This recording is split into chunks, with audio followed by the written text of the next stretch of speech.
hati saya untuk disampaikan. Saya mengucapkan selamat bagi semua wisudawan yang hari ini akan wisuda S1, S2, S3. Saya percaya saudara bukan sarjana kaleng-kaleng, amin. Makanya saudara kuliah di real yang artinya nyata. Saya mau mengucapkan selamat datang. Nah, Bapak Ibu yang dikasih oleh Tuhan, tema daripada wisuda hari ini yang ke-11 2023 adalah Rise Up, bangkit. Lalu rising, yaitu naik, maju terus. Lalu evolving, berkembang. Lalu triumph, kemenangan. Saudara, ini adalah suatu tema yang hebat. Dan itulah sebabnya saudara sekolah dan sebentar lagi saudara akan diwisuda dan saudara lulus. Dan bagi yang bachelor sampai S1, mungkin saudara akan mulai masuk dalam sebuah pelayanan yang saudara bisa terus, tak jadi dosen, tak perintisan, tak apa segala sesuatu. Tapi yang S2, S3 mungkin yang sudah pelayanan. Tetapi satu hal kita tahu bahwa memang ini hati Tuhan, bahwa kita pun orang tua kepengen anak-anaknya maju. Jadi saya percaya Tuhan juga kepengen kita semua maju, amin. Jadi inilah goal kita, saudara. Kenapa kita sekolah dan sebagainya. Nah, Bapak Ibu yang dikasih oleh Tuhan, saya mau tunjukkan bagaimana perkembangan daripada STT Real ini. Nah, ini dulu gereja kita waktu dirintis Oktober 2005, lalu saya jadi gembala Januari 2006. Lalu kita bergereja di daerah begini, saudara. Nah, ini di daerah Jodoh. Jadi kita harus saingan juga dengan pasar juga, saudara. Jadi agak susah kalau orang mau cari alamat kita. Lalu bersama dengan ini dimulailah perjalanan STT Real yang dulu namanya STT 2. Nah, ini kelasnya, saudara. Jadi di kantor ini cuma ada satu kelas pada waktu itu, saudara. Lihat orang-orangnya masih muda dan sekarang juga masih muda, amin. Karena kemurahan Tuhan. Nah, saudara, tetapi kemudian karena kebaikan Tuhan, perjalanan dari ini adalah tanggal 11 Mei, 21 Mei 2010, saudara. Kelas STT Real itu dimulai. Dasarnya, saudara, cuma satu kelas. Lalu ini beberapa Tuhan, lalu dosennya dari Yogyakarta. Lalu kemudian mulai berkembang STT menjadi STT Real, dan ini dia, saudara. Jadi saya adalah buah sulung daripada STT Real yang kita cintai ini, amin. Haleluya. Dan pada waktu itu saya dan wisuda juga diminta untuk memimpin janji siswa. Nah, saudara, kalau lihat tema yang diangkat pada waktu itu oleh Pak Ketua, yaitu Asia Unfinished Task. Jadi Asia yaitu tugas kita yang belum selesai, saudara. Jadi dari dulu, saudara, Pak Ketua itu dikasih hati bahwa Batam ini adalah harus menjadi berkat bukan cuma buat Indonesia, tapi Batam ini harus jadi berkat buat Asia. Jadi saudara lihat waktu gereja HOG ini, GB Windsor ini berdiri, juga dirintis oleh Pak Ketua, Pak Irwan. Saudara, saya menangkap visi yang ditaruh dari gereja ini dari mula-mula, yaitu Asia, Batam for Asia. Jadi pada waktu berapa tahun yang lalu, kalau saudara buka warta kita, buletin gereja, mungkin ketawa juga, kok gerejanya masih kecil tadi.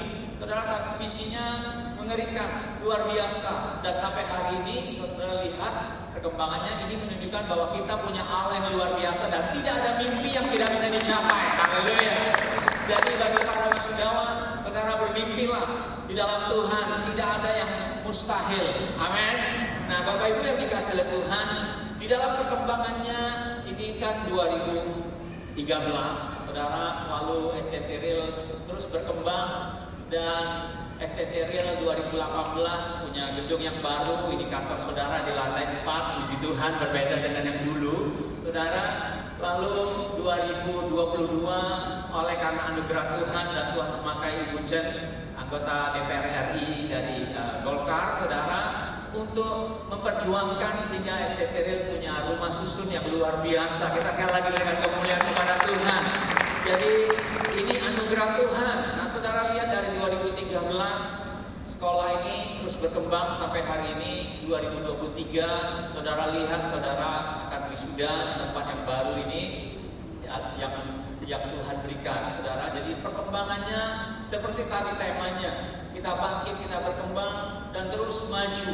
Lalu kemudian sekarang saudara ada di komplek gereja House of Glory. Saudara, 2023 kita bisa pakai tempat ini, dan ini adalah tempat wisudawan dari STT Real yang pertama kali tempat ini. Yang nomor satu, kata ini saudara. Nah, ke depan next saya percaya saudara kita punya cita-cita untuk terus berkembang, yaitu Universitas Kristen Real, saudara. Haleluya. Karena saya percaya tidak ada yang mustahil. Amin. Tuhan itu Allah yang luar biasa.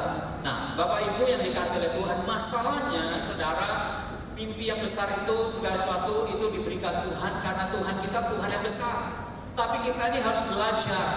Saya pesan kepada para wisudawan, saudara, bagaimana saudara itu harus punya mimpi dan saudara itu harus mengenal dan memahami siapa Tuhan yang saudara layani. Saudara sekarang lulus, tapi saudara nggak pernah tahu 10 tahun, 20 tahun kemudian ke depan. Saudara. Tetapi saudara dikasih oleh Tuhan, inilah kerinduan Tuhan. Nah, saudara lihat foto ini, saudara. Ini foto waktu pertama kali Bapak Presiden kita, Bapak Jokowi, mencanangkan dia mau jadi presiden dan dia mau kampanye ke Papua, saudara. Itu pertama kali bajunya masih kotak-kotak karena dulu dari Gubernur Jakarta. Nah, saya ketemu dia di airport, saya lihat dia sendirian dengan keluarganya. Saya bilang, ini Pak Jokowi. Jadi saya selama itu ngomong soal kota, soal apa, dan Tuhan kasih kecipratan, kesempatan sehingga saya bisa foto sama dia, saudara. Ini sebelum dia jadi presiden. Dan waktu dia jadi presiden, foto ini berharga sampai hari ini, saudara. Haleluya. Nah, tapi yang saya mau tunjukkan kepada saudara, saudara lihat. Beginilah firman Tuhan, janganlah orang bijaksana bermegah karena kebijaksanaannya, janganlah orang kuat bermegah karena kekuatannya, janganlah orang kaya bermegah karena kekayaan. Tetapi siapa yang mau bermegah, baiklah bermegah karena yang berikut, bahwa ia memahami dan mengenal aku, bahwa akulah Tuhan yang menunjukkan kasih setia dan kebenaran di bumi. Sungguh semuanya itu kusukai, demikianlah firman-Nya. Tuhan itu kasih tahu, kalau kamu mau sombong, sombongkanlah dengan dua hal ini, yaitu kamu mengenal dan memahami. Dan inilah menjadi dasar kita sebagai pemimpin-pemimpin, saudara, bahwa seberapa dalamnya kita memahami dan seberapa luasnya kita mengenal Tuhan kita. Kata memahami dan mengenal itu sangat luar biasa. Dalam bahasa Inggrisnya dikatakan understand and know. Understand itu diterjemahkan dari bahasa aslinya Ibrani sakal, yang di dalamnya mengandung arti intelektual, memahami secara pikiran. Saudara dididik di STT Real ini, saudara, yaitu pengetahuan saudara ditambah. Tapi dasar pengetahuan itu harus membuat engkau itu betul-betul mengerti secara intelektual siapa Tuhan itu. Siapa Tuhan yang kita sembah dan siapa Tuhan yang kita layani secara intelektual. Jadi kita gak gampang diombang-ambingkan karena kita punya dasar yang teguh. Siapa itu Yesus? Siapa itu Juru Selamat? Kenapa dia satu-satunya jalan? Kenapa dia Tuhan kita? Lalu kata mengenal itu dari bahasa Ibrani yang artinya yada, yang artinya mengenal karena pengalaman. Jadi dua hal ini, kalau kita cuma diisi, cuma pengetahuan kita mengerti Alkitab dari perjanjian lama, perjanjian baru, dari awal sampai akhir, dan itu yang diisi dan kita begitu pintar. Tapi kalau kita tidak mengenal dia, maka kita akan menjadi orang Farisi. Kita gampang menghakimi orang. Tetapi di satu segi, kalau kita cuma mengenal dia, kita punya pengalaman pribadi, tetapi kita tidak diisi dengan pengetahuan, maka pengalaman pribadi kita jadikan dasar kita, sehingga kita pikir seperti inilah cara orang mengenal Tuhan, sehingga kita menjadi kadang-kadang bisa jadi nabi palsu, saudara. Kita seolah-olah dikit-dikit ngomong Tuhan ngomong sama aku begini, tapi dasarnya nggak ada sama sekali. Jadi memahami dan mengenal Tuhan adalah dasar yang amat kuat. Nah, oleh karena dasar inilah, saudara, kita bisa bermimpi apa yang akan mau kita capai ke depan tentang segala sesuatu. Karena Tuhan taruh di dalam firman-Nya, saudara lihat. Yohanes 14, aku berkata kepadamu, sesungguhnya barang siapa percaya kepadaku yang akan melakukan juga pekerjaan-pekerjaan yang aku lakukan, bahkan pekerjaan yang lebih besar. Ini menantang saya, saudara. Pekerjaan yang lebih besar ini janji Tuhan. Kalau kamu percaya sama aku, kamu akan melakukan pekerjaan yang lebih besar. Lalu kemudian firman Tuhan bilang begini, kalau kamu percaya, kamu akan melihat kemuliaan Allah. Ini yang Tuhan berikan buat kita. Lalu Tuhan bilang, kalau imanmu sebesar biji sesawi, maka kamu bisa memindahkan gunung. Gedung ini ada, saudara, 8 tahun yang lalu, dari nol. Dari uang cuma 1,5 miliar, gereja berdiri 9 tahun, yang tidak mungkin punya. Tapi saya tertantang dengan firman ini. Kalau kamu percaya, kamu akan melihat kemuliaan Allah. Jadi saudara, saya bergerak dan inilah hasilnya. Nah saudara, kadang-kadang kita orang Kristen ini seperti ini. Saudara pernah dengar cerita namanya Peter Denica. Peter Denica ini waktu dia masih usia muda, dia sama orang tuanya 1911 dikirim untuk ke Amerika karena pada waktu itu Rusia, Uni Soviet akan menjadi komunis. Jadi orang tuanya nggak mau kalau anaknya nanti ada di dalam negara komunis. Jadi mereka berusaha bekerja keras untuk membiayai anaknya supaya bisa beli tiket kapal dan berangkat ke Amerika. Dan Peter Denica yang muda ini itu pun berangkat dengan pakaian seadanya, dengan roti-roti keras supaya bisa bertahan di lautan selama dia naik kapal. Saudara, waktu dia ada di kapal, dia sangat kelaparan. Lalu dia suka lihat itu kru kapal, lihat makannya kok enak-enak sekali. Jadi karena lihat seperti itu, saudara, dia kepengen gimana caranya. Lalu dia dekatin kru kapal, dia bilang gini, boleh nggak aku ikut makan? Tapi kru kapal bilang begini, boleh, tapi kamu harus bekerja, bantu kami. Akhirnya dia bantu, dia bekerja keras. Tapi pada waktu kapal mulai mendarat di Amerika, baru dia sadar ternyata saudara, tiket kapalnya itu termasuk makanan dan minuman yang ada di kapal itu, saudara. Cuma dia katakan, because I could not read what was on the ticket, I didn't know what I was entitled to. Saya nggak bisa baca, sehingga saya nggak tahu hak saya, jadi bagian saya yang termasuk dalam tiket itu. Nah seringkali kita seperti itu, saudara. Karena kita nggak tahu entitled segala sesuatu yang Tuhan sudah siapkan bagi kita. Makanya dalam hidup kita ini berjuang. Padahal tadi Tuhan bilang kalau kamu punya iman, kamu bisa memindahkan gunung. Nah, oleh karena keluasan itu, saudara, saya percaya Tuhan panggil kita untuk sebuah kemuliaan yang semakin hari semakin besar. Tuhan punya blueprint atas hidup kita. Sebelum gereja ini dibangun ada blueprintnya dulu. Nah, Tuhan setiap kita punya berbeda-beda. Dan Tuhan bilang begini, kita diutus ke dunia di mana kita seperti domba yang diutus ke tengah serigala.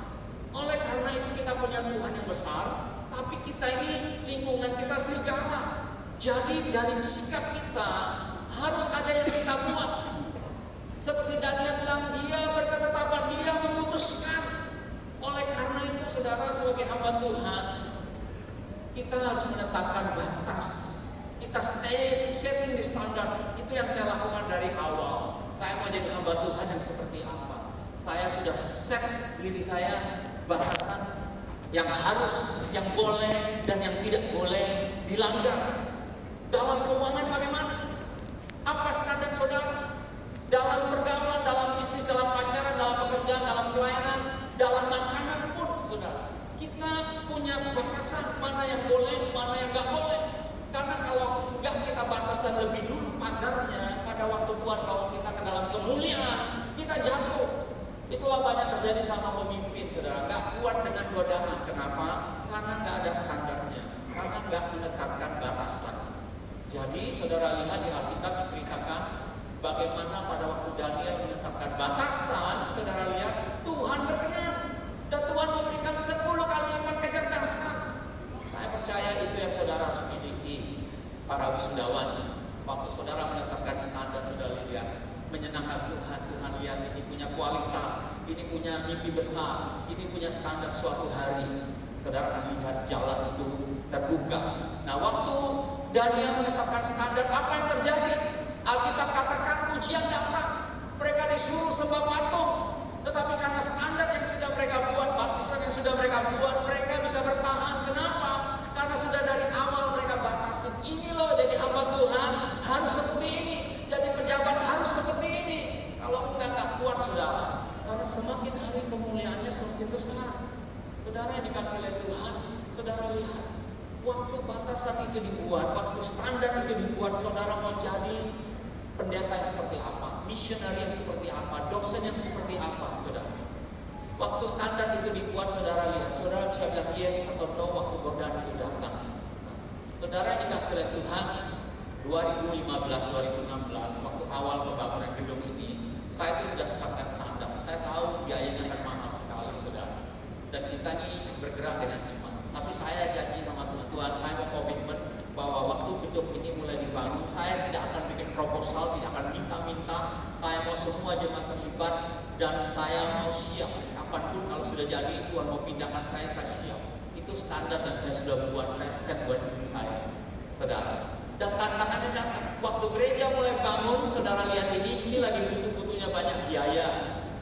Dan saya lagi bawa tur ke Israel 2 bus pada waktu itu. Jadi antara orang tur itu ada satu pengusaha yang saya kenal, pengusaha yang punya hotel, pengusaha apa? Dia datangin saya, dia bilang gini, Erwin, saya tahu kamu lagi bangun gereja. Saya mau bantu. Boleh gak kamu buat proposalnya? Nanti saya akan bawa juga ke teman baik saya. Dia tunjukkan seorang konglomerat Kristen yang sama-sama satu pesawat dengan teman baiknya. Nanti saya bawa dia. Kalau dia bantu selesai ini, wah saya tergoda sekali saudara. Wah ini jalannya Tuhan. Tapi Roh Kudus ingatkan saya, kamu ingat gak sebelum kamu bangun, kamu sudah bilang bahwa kamu gak mau minta-minta, bahwa kamu mau percaya bahwa Tuhan bisa bawa kemuliaan. Waduh saya bergumul saudara. 15 menit kemudian saya datang ke bapak ini, saya bilang, oh sorry ya, saya butuh banyak biaya. Tapi saya percaya Tuhan bisa sanggup. Kalau Tuhan mau berkati saya, Tuhan bisa gerakkan orang tanpa saya harus minta dengan proposal. Waduh saya menang saudara. Dan lihatlah sekarang saudara ada di komplek gereja ini saudara. Kalau saya gagal itu belum tentu ini jadi. Jadi saudara lihat, waktu kita menyiapkan standar, saudara, kita punya batasan, ini yang akan terjadi. Berkat yang berlimpah, pintu yang terbuka, kemudahan yang kita alami bukan jaminan kalau itu datangnya dari Tuhan. Begitu juga sebaliknya. Saudara ingat Biliam, datang pembesar, kasih dia berkat supaya dia mengutuki bangsa Israel. Dia bilang gak boleh, dia tanya Tuhan. Besoknya datang yang lebih besar lagi. Dia berpikir, waduh sudah tergoda. Dia bilang, aku tanya Tuhan dulu. Padahal dari pertama Tuhan sudah bilang jangan. Tetapi karena godaan besar, dia pikir gak apa-apa lah, Tuhan cincai aja. Dan dia lakukan. Dan akhirnya Tuhan bilang apa? Berfirmanlah malaikat, apakah sebabnya engkau memukul bendera seperti itu? Aku keluar sebagai pelawanmu. Tuhan bilang, aku sendiri berhadapan dengan kamu. Karena Tuhan tahu hatinya Biliam pada waktu itu sudah bengkok. Yang terakhir, saudara, kesulitan, tantangan dan pintu yang masih tertutup bisa jadi kehendak Tuhan. Saudara, karena Tuhan bilang sendiri, ingatlah kepada seluruh perjalanan yang kau lakukan atas kehendak Tuhan Allahmu di padang gurun selama 40 tahun dengan maksud merendahkan hatimu dan mencobai engkau. Jadi berkat yang ada di depan yang kita pikir ini dari Tuhan belum tentu saudara. Karena Tuhan lagi menguji hati kita. Tapi tantangan yang kita hadapi, kesulitan, ternyata bisa jadi Tuhan izinkan supaya hati kita ini murni, supaya hati kita bersih, saudara. Karena standar yang sudah kita buat. Dan yang terakhir saudara lihat gambar ini. Ini waktu awal gedung gereja ini ada 16 sertifikat tanah di tempat ini. Secara logika nggak mungkin ini bisa jadi gereja dan bisa keluar di gereja, nggak mungkin saudara.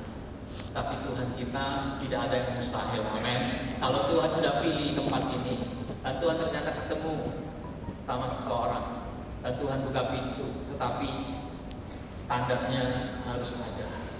Saya berpesan kepada para wisudawan, saudara yang masih muda, miliki satu standar, satu batasan. Saudara mau jadi hamba Tuhan seperti apa? Karena kita sebentar lagi akan lepas di dunia yang tidak ada batasannya.